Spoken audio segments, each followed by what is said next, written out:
Ruben Philippe Marques Amorim.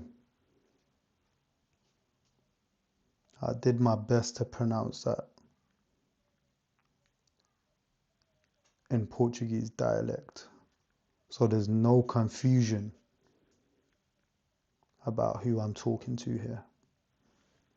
Okay. This is my letter to Ruben Amorim. Ruben, this letter is for you. We've got a lot to cover. We've got a lot to cover. A lot's happened. It's very, very dark right now. It's very dark right now.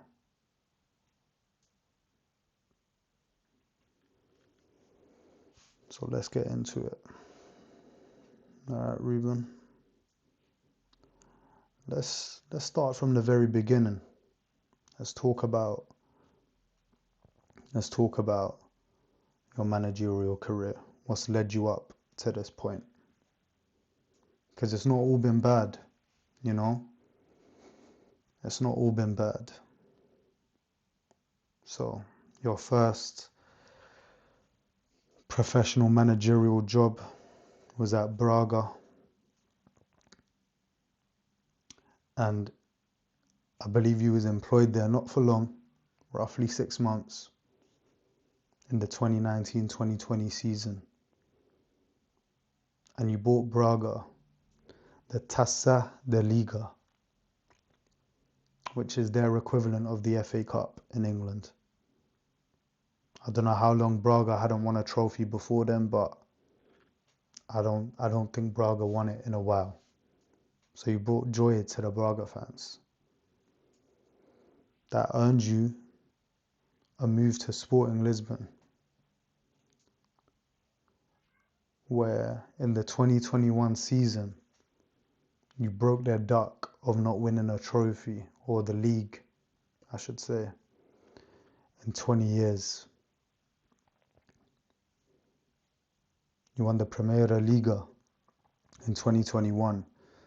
And along with that, you won the Taça da Liga, the FA Cup equivalent, in the same season. And then to kickstart the 21-22 season, you won the Supertaça Candido de Oliveira, which is their equivalent of the Community Shield. In the 21-22 season, you didn't win the league, but you won the Taça da Liga again, the FA Cup.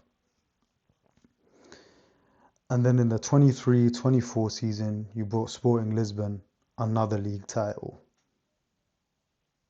Another league title. And to kick off the 24-25 season, before you were appointed by Manchester United in roughly October, you were unbeaten in the league, you were unbeaten in the Champions League, fresh off the back of that 4-1 win versus Manchester City. You were the hottest, youngest manager, most sought after manager in the game. Anyone that says different is capping. You know, there were whispers that Man City were looking at you to take over Pep Guardiola, with your colleague going to Manchester City higher up. Tottenham were also looking at you. Liverpool were also looking at you. But you ended up coming to Manchester United. You know? There was elation. There was elation around your appointment, Amorim. Ruben. There was elation. Anyone that says otherwise, they're not telling the truth. Fans were excited. Opposing fans were scared that maybe this could be the man You could be the man to bring Manchester United back where we belong. Now, this Man United job that you walked into, in my opinion, I believe it's the hardest job in club football. It really is. This job has chewed up and spat out manager after manager after manager.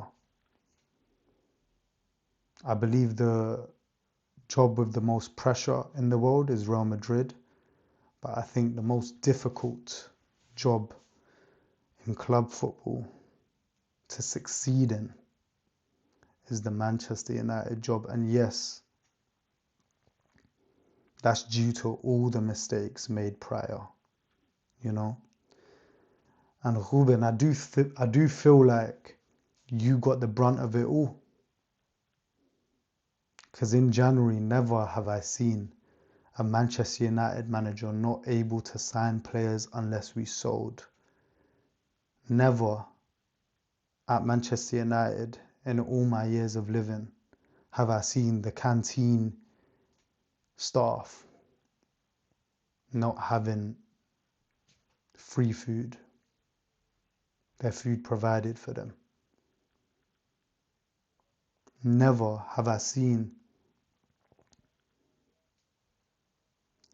prices skyrocket for tickets for the fans, all in the name of trying to shift the mistakes of the past. And Ruben, you've had to deal with all of this. You have. So that must be noted. I don't think previous managers had to deal with the deep-rooted issues at Manchester United the way you have. I don't think so. I think with previous managers, we were just digging a deeper and deeper hole. But obviously with the new ownership, Ineos, Sir Jim Ratcliffe, let me not even call him Sir, Jim. When Jimmy's coming, he's decided to make all these changes and trying to take a stand to change the culture at Man United. And you've been the one to have to deal with that. That is to be noted, Ruben. I'm not ignoring that. I'm not ignoring that. I'm not ignoring that. And that's why in your first season, last season, I gave you a blight. I looked the other way. I said, no matter what happens this season under Amorim, I'm going to turn a blind eye. I'm going to turn a blind eye. And I will judge him a lot harshly when he's had his pre-season, when he's got signings that he feels suits his system, when he's had enough training. I'll judge him then, and I'll judge him harshly.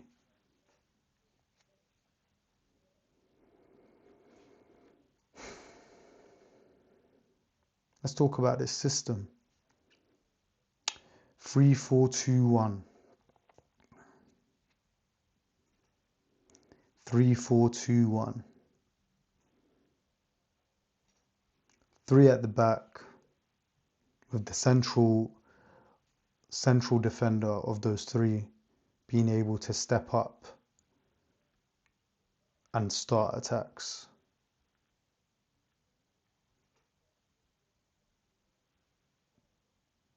The wing backs being a driving force in the attack, being able to control games, and although it seems like a 3 at the back and defensively a 5 at the back, when being the dominant team, the idea is for the wing backs to join the front 3 players, which are the 2 cams and the striker, to make a front 5.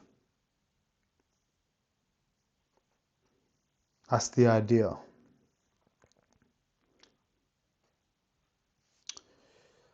So far, hasn't worked.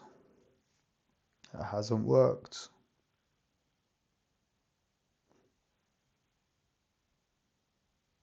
Let's talk about last season. We finished 15th in the Premier League, Ruben.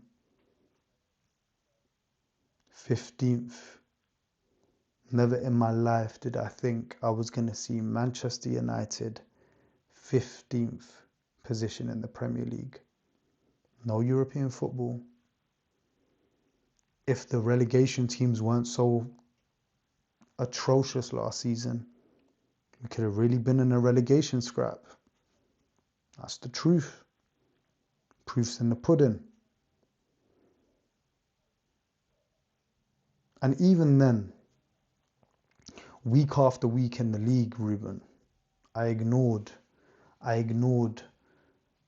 the fact that teams were coming to us week in, week out and saying we can get 3 points playing Manchester United.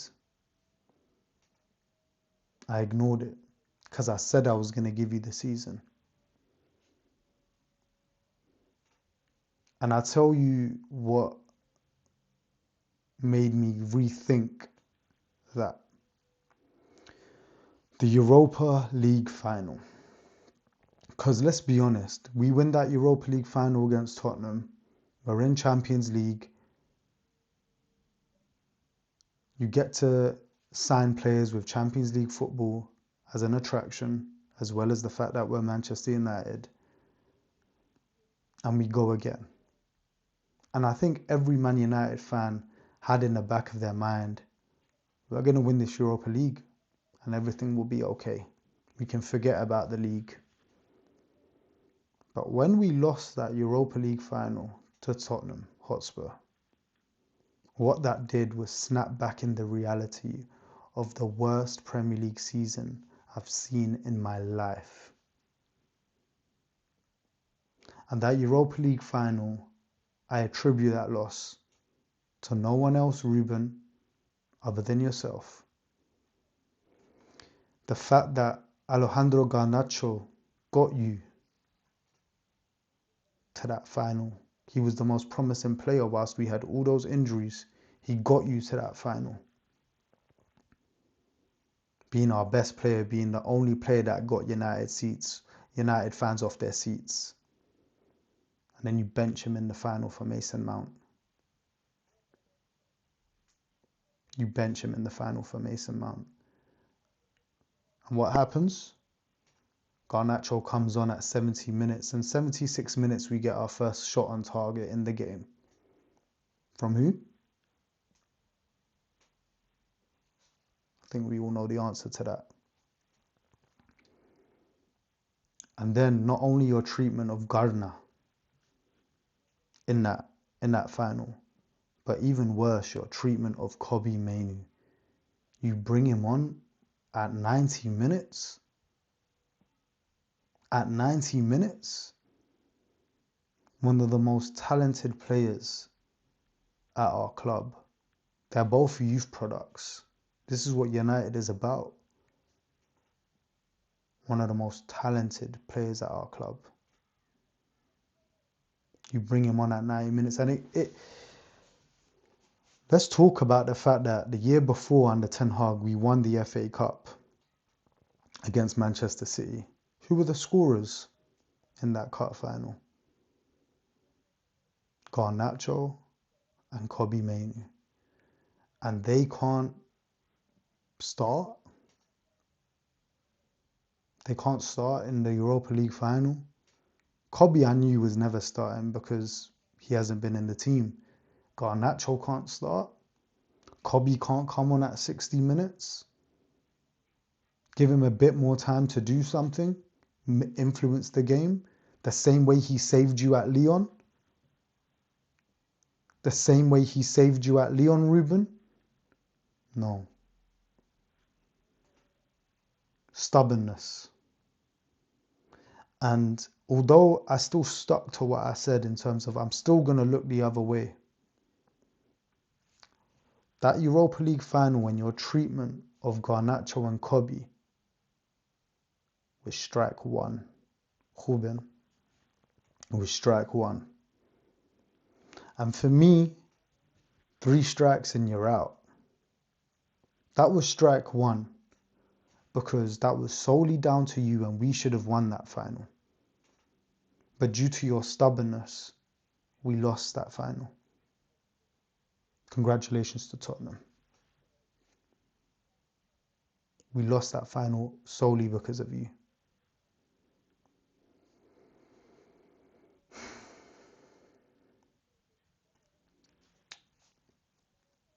We talk about this system.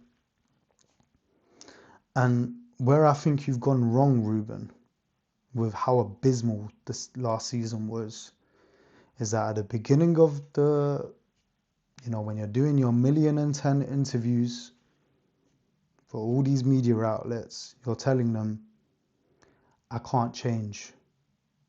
I can't change my ideas. This is the only way I know how to win. And now, when you know that you need to change this, you feel like you will lose all credibility if you do, which you will, by the way. So you've put yourself in a lose-lose situation. You really have. The outlook for the season ahead. Before the season started, I said to myself, considering we finished 15th, let me be realistic. I said, top 8 with the trophy or top 6. But as I thought about it more, I realized I can only accept top 6 because that's where you picked us up from. That's where you picked us up from. You picked us up in the Europa League. Because Ten Hag did win the FA Cup in the season before he was sacked. So it's only right that that's your minimum expectation, irrespective of how bad last season was. Like I said, I'm turning the other way. And this season, I will judge you a lot more harsh. A lot harshly.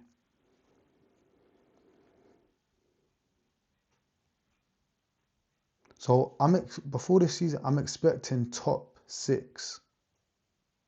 A trophy with it would be amazing. Obviously, the only option, no European football, so the only options for a trophy are the Carabao Cup and the FA Cup. If you haven't watched the Grimsby Town reaction video, go watch that. And we'll touch on that a bit later.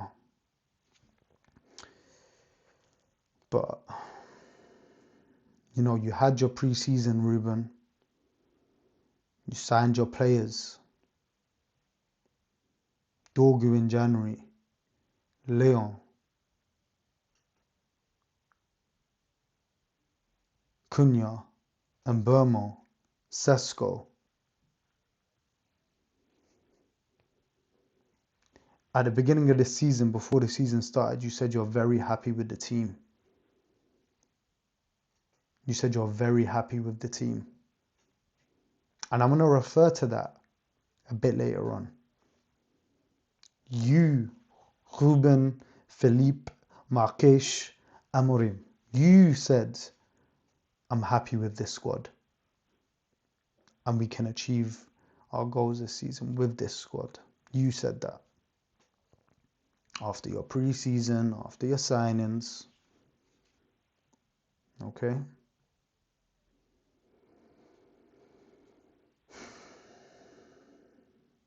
So let's talk about how the season has started so far.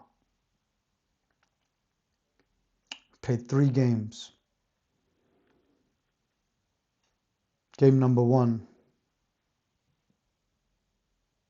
Arsenal. At home at Old Trafford. We played well. We played well. I know a lot of Man United fans were fooled. I know a lot of football fans were fooled. Thinking, oh, these lot played very well. And we did. We dominated a game. Whole of last season, we're not used to dominating games, but we dominated the game. And I had a good conversation with my friend who's an Arsenal fan after the game. And he said, "Are you excited?" And I said, "Yeah, we played well, but no." He said, "Why?" I said, "Because we lost. Because we lost." And one thing I know about Manchester United in these previous years where we haven't been up to par, do you know what we are? Even if we have no identity and we don't know a style of play, in the big games, we are Passion FC. So I'm not surprised that the players got up for the game against Arsenal. I'm not surprised. And I said to my mate, "Yeah, we played well against you. But are we going to beat Fulham? Are we going to beat Fulham? I don't know." Because it's all well and good saying if we play like that every week, but I know better to know that we haven't been doing that. And what happened? Second game. Draw to Fulham, which is a loss. If you haven't watched the Fulham reaction, go and watch the Fulham reaction. I wasn't surprised. Towards the end of the game, we're in a slugfest with Fulham. Pathetic. Absolutely pathetic. And then you think, so 1 point from 6 in the Premier League, and then you think we've got Grimsby Town. We've got Grimsby Town. Surely we can kickstart our season here.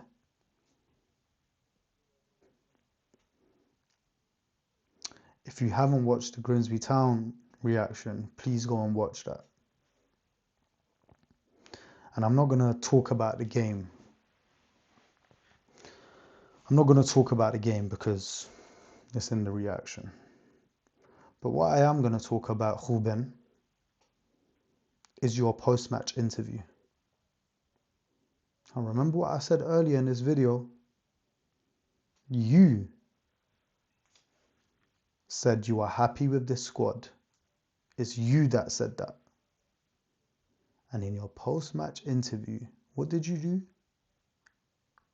You threw them under the bus. And all the times we haven't played well last season and up till this point, you've always blamed, you've always took responsibility, which I liked about you, which I like about you, Ruben. Because Ten Hag never did that. Ten Hag never took responsibility. But you were taking responsibility every single time things went bad. And what did you do last night? When it's the lowest of lows, it's the lowest I think we've ever been. This is a new low for Manchester United, in my lifetime anyway. You threw them under the bus. You said, you basically blamed the players for not showing up. But I think you know more than anyone whose job it is to get them up. It's your responsibility, Ruben.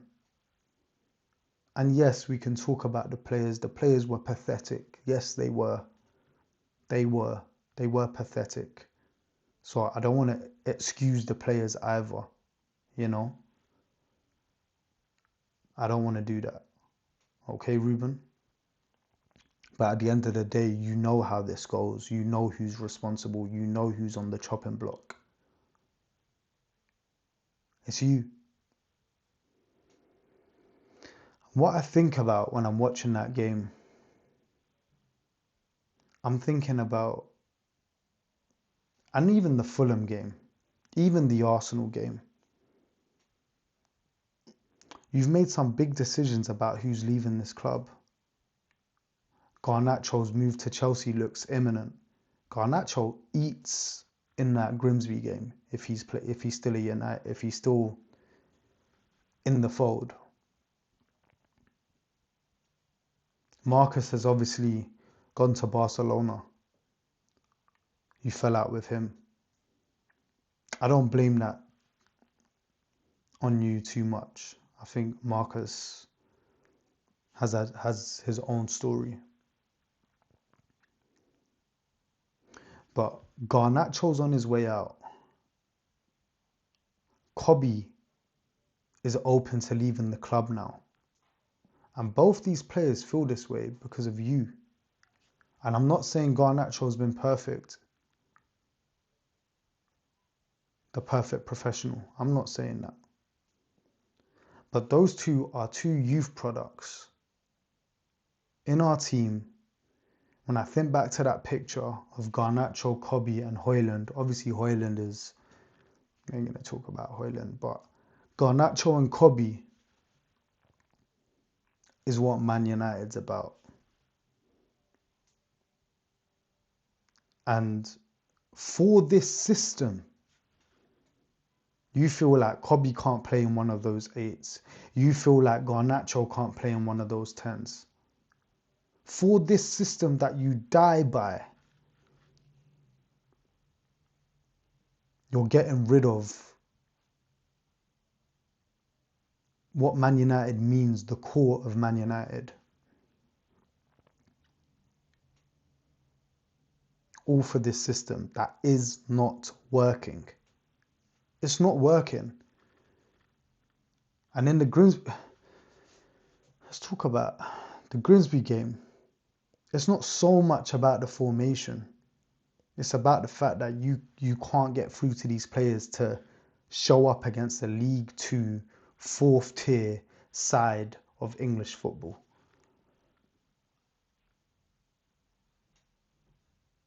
But mid-game management, you see that Grimsby are bopping us.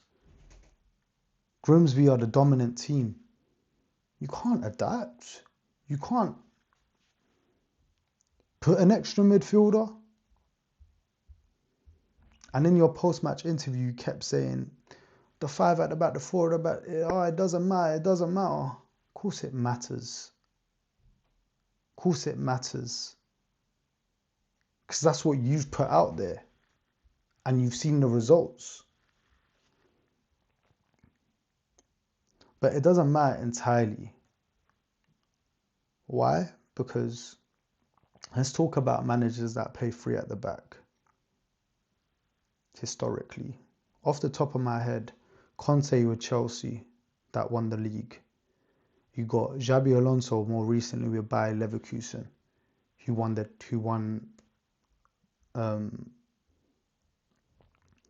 domestic treble. Or they were unbeaten in the league, I should say. You've got even Pep Guardiola in recent times, but of course his game is more possession based. So when he plays 3 at the back, everyone else is literally, they're playing in the opposition's half. So they can afford to do that. They don't fall into a 5 at the back because they're so dominant in possession. Right? But the one I want to talk about is Xabi Alonso. Xabi Alonso, unbeaten season in the Bundesliga with Bayer Leverkusen, playing 3 at the back with wing-backs. He's gone to Real Madrid. He's seen the players he has, and he's already adapted. I've seen him start to play 4 at the back with 3 midfielders. And it's due to the personnel he has. Sometimes you look at the players you've got, your best players, the players that you want to build this team around, and you adapt your philosophy. You're a new manager, Ruben. So yes, your philosophy at Sporting Lisbon worked amazingly, and you deserve all the props for that. My hat's off for you. But you also need to evolve as a manager. It can't just be one way for everyone. You need to show different ways of adapting your tactics to get the best out of a particular group, especially at the early stages, especially at a club like Manchester United, where you know the pressure is on. Manchester, all respect to Sporting Lisbon. They're little fish compared to Manchester United. It's not the same job, and I believe you've realised that. I believe you realised that a long time ago.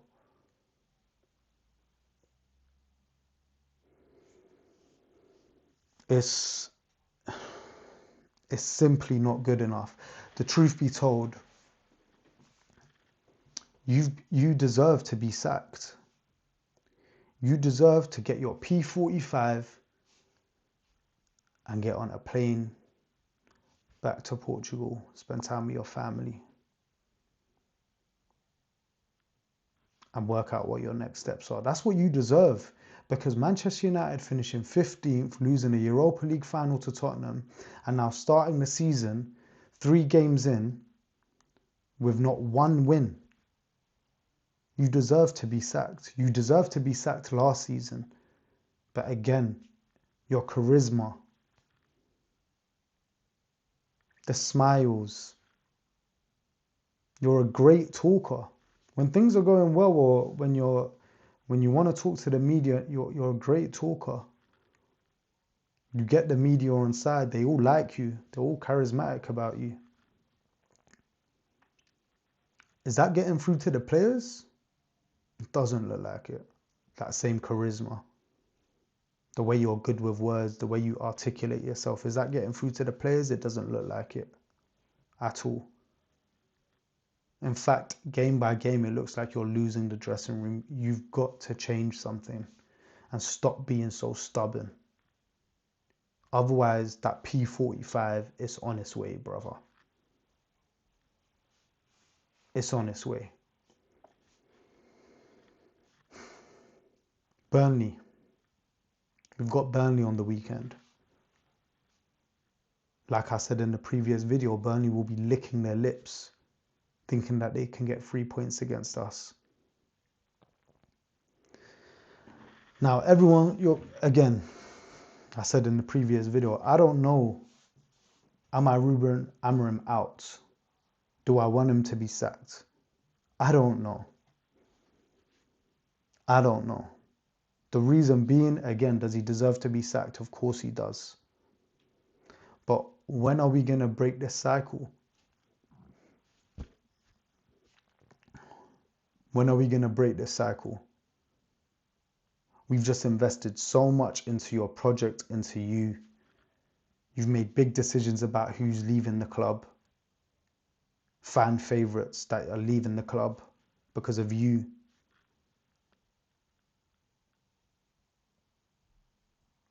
You know, you need to change something. We've invested so much into you that I don't think Jim is going to sack you. I don't think he will. And to be honest, what's the point? We sack you, we get an interim, we're back to square one, and we start again. We might as well have kept Ruud van Nistelrooy as the interim for the rest of the season if that was the case. Because he was doing all right in his interim stint. I know he didn't do well at Leicester. Silly to take that role.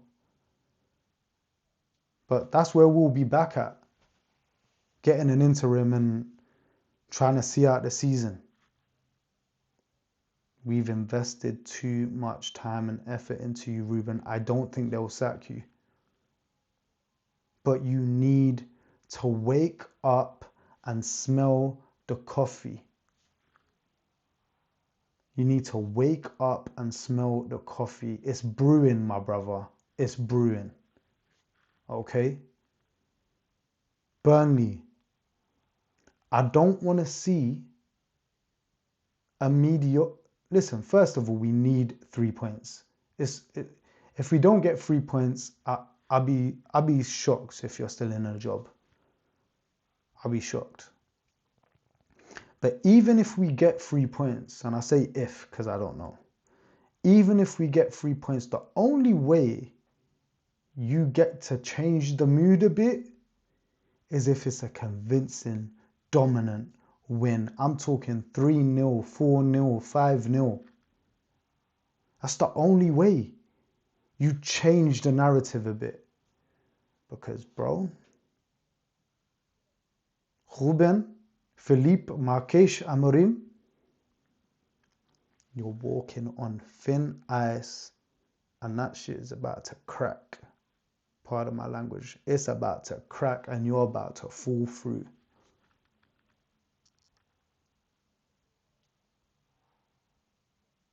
Grimsby last night. That really should be strike 2 for you. It really should be. And I swear, if we lose to Burnley, draw or loss, if we lose to Burnley, and also if Kobbie Mainoo leaves this football club under your watch and you're not able to get the best out of him,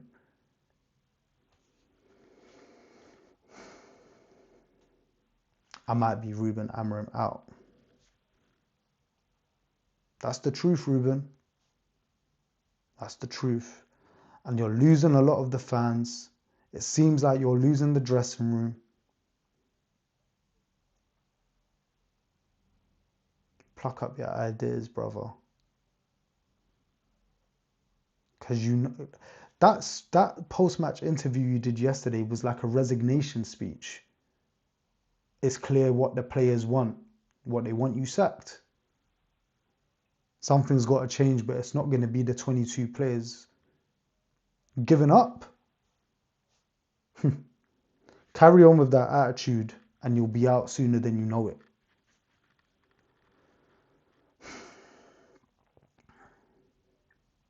Listen, Ruben, wake up. Wake up. Okay? This is my letter to you. Yours sincerely, yours truly, kind regards, Flacko.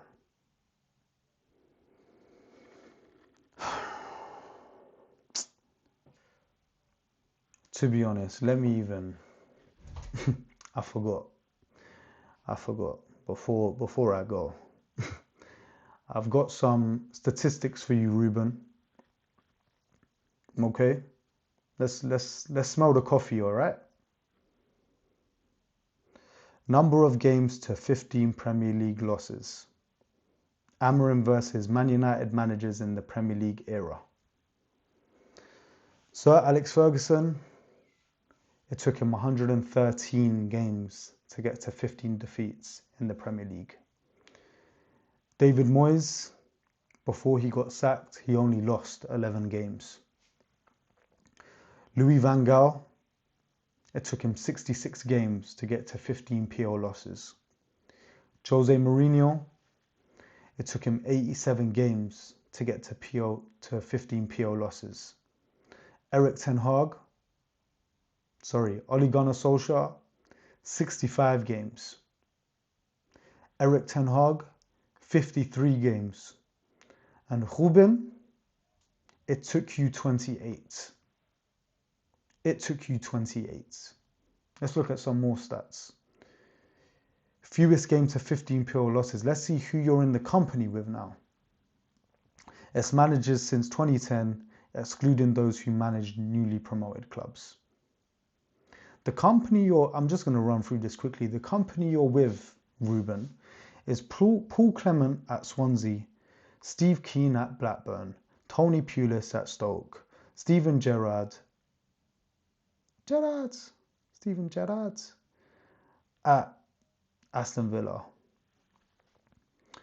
Eddie Howe at Bournemouth, Jesse Marsh at Leeds, Ralph Hassel, whatever his name is, at Southampton, and Steve Clarke at West Brom. Final stat for you. After 28 games, let's compare your record to Gary Neville at Valencia. Gary's got, after 28 games that got him sacked, 11 losses, 39 goals and 38 conceded. You, after 28 games, Ruben, 14 losses, 30 goals and 45 conceded. Wake up and smell the coffee. All right, Ruben?